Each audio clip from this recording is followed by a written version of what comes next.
Hi, my name is Mark Sherman, and for my recreation, I'm a big golfer.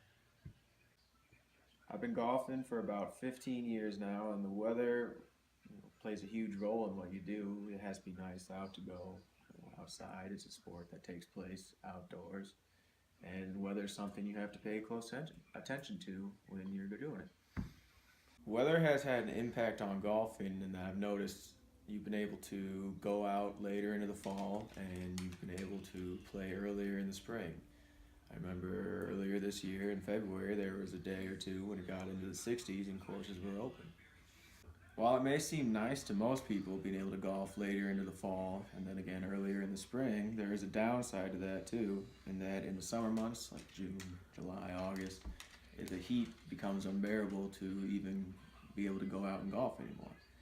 And on top of all that, when it is that hot, it affects your performance playing golf. You're stressing yourself physically, and then that heat just exacerbates it. Do I see these changes as a longer term trend? Yes, I do. Over the years, it seems that it's only progressed, become hotter and hotter and hotter. And at the same time, in the winters seem to be getting a little shorter, or at least we have less snow from when I was a kid growing up. What do I think should be done about climate change? I think to start, you just need to have everybody on the same page believing that it is not a myth. The excuse that, oh, the Earth's climate is cyclical and it goes through periods like this every thousands, millions of years. While that may be true, we are accelerating that process rapidly. Aside from that, I think you really have to look at the main reason for climate change: CO2 emissions from the hundreds of millions of cars that are driving around the world at any given time.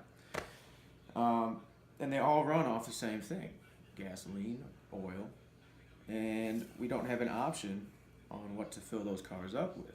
And I think the best way to break from that chain is by providing the consumers with an alternative option to oil. I mean, if you look at Brazil, I know they began growing sugarcane and they gave their consumers an option of ethanol or gasoline at the pump, and they've almost completely broke from their need of crude oil.